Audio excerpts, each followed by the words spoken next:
right here. I'm gonna go to the limit. There's a lot of niggas acting like they got this 2 extra. I'd rather you niggas try to take something of mine so more valuable than you think, than take my 2 extra. If I catch a nigga outside with my shit and I ain't give it to y'all nigga, everybody getting shot, the whole block. So if it's a block that's pumping this 2 extra and they not coming through me. 2 gunmen are caught on video shooting up a recording studio in Staten Island.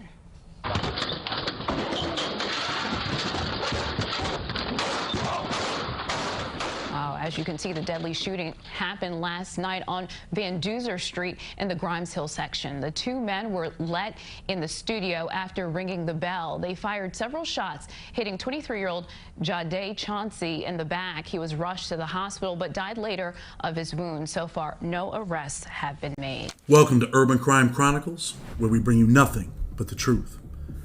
John Pena, aka Tragedy, would help seal his own fate, penning his crimes from his cell at MDC Brooklyn. He would do as many rappers have done as of lately. He would write a rap about the murders he committed. Federal prosecutors would use those lyrics to help put his lights out. They would tell the jury, we don't have to tell you what Tragedy did. He would tell you himself. In 2021, it didn't look so bad. The feds had simply grabbed the Gorilla Stone Blood leader for being a felon in possession of a firearm. In his own mind, he falsely believed that there was no evidence against him for the 2 murders that he had committed. The 357 charge was not as serious as what was about to come, but the feds had been plotting and had bigger things to do and bigger plans for the rapper and the Gorilla Stone Mafia blood leader that called himself Tragedy. On March 10, 2022, everything became a tragedy for the man who once called himself Tragedy. He would be charged with murder and aid of racketeering, causing death through the use of a firearm, being a felon in possession of ammunition, and conspiracy to distribute and possession with intent to distribute marijuana and crack cocaine. On June 15, 2023, he would also be charged again in a second superseding indictment in relation to the second murder that he had committed with all the same crimes. In the 2000s, certain individual sets of the Bloods began operating on the East Coast, including in the city that never sleeps. In the beginning, it was the untouchable Gorilla Stone Nation.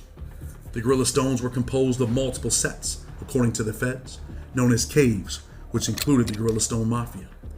The feds in Tragedy's case would outline in the indictment that the Gorilla Stone's purposes were to promote and enhance prestige, reputation, and position of the enterprise with respect to rival criminal organizations, and that they were to protect their power, territory, and criminal values as an enterprise through intimidating, threats of violence, and acts of violence, including taking lives. No one was safe if you crossed the Gorilla Stone Nation. No one. Their business, according to the indictment, was drug trafficking, robbery, fraud, and selling stolen identities to those that were swiping and scamming. Some of the big names that were associated with the Gorilla Stones was rapper Casanova, who would also end up with a 15-year sentence in the feds. John Pena had many names. Some would call him Tragedy, Don Trag. He would call himself the Last Don. Some others would call him Moneybags. The feds would charge him with various drug crimes and for wreaking havoc on the New York City area as one of the leaders of the Gorilla Stone Mafia. Violence had become a part of his life. Staten Island has seen its fair share of violence, and Tragedy was here to unleash his. Tragedy would run the public housing development stapled in houses on the island. New Brighton had become a place where young people went to die. Cedric Black was killed while paying his respects at a memorial on Jersey Street between Crescent Avenue and Carlisle Street in New Brighton. Black lived a couple blocks away on Jersey Street in the Richmond Terrace houses. Tyler Cameron, 26, he too would become a victim of the system when he would plead not guilty at his arraignment in connection with the death of Black. On March 4th, Kenton Smith, 43 of New Brighton, he too would find himself shot to death while walking on Bay Street in Tompkinsville in broad daylight. Jahad Chancey, 23, a Stapleton resident known among friends and colleagues in the local music industry as Panda, he too would be hit with bullets and killed at a recording studio.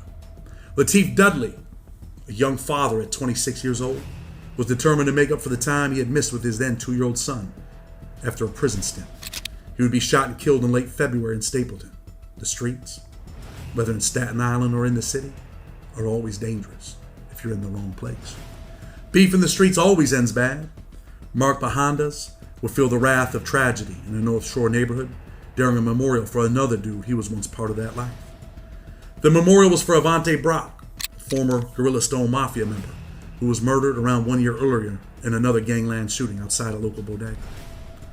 On March 10, 2021, Mark would feel 18 shots hit him, the lead burning deep as he fell to the ground slumped.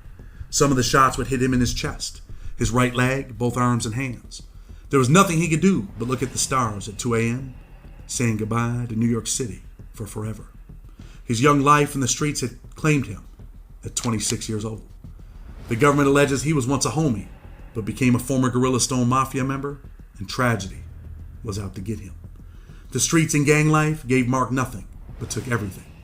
Tragedy would escape into the night and stay on the run for months, knowing that people had immediately implicated him in the slaying of the dude he once called one of his homies. Now his op, no longer, as he was extinguished.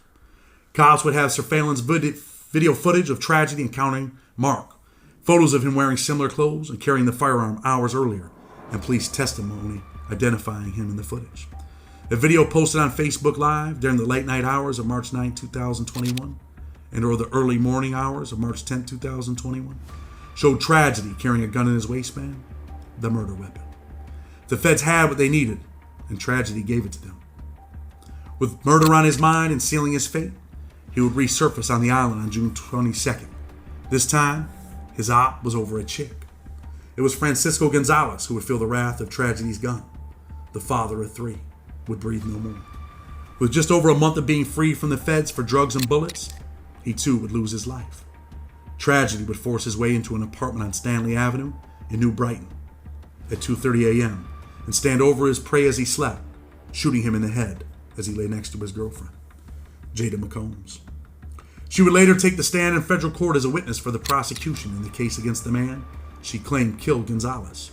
Her former boyfriend, tragedy, John Pena, now 33, the alleged Staten Island-based leader of the Bloods, subgroup the Gorilla Stone Mafia. Again, he would be caught on video surveillance breaking into the front door of Gonzalez's home. Not long after tragedy put Francisco to sleep, the feds would track him down and take him to the federal building.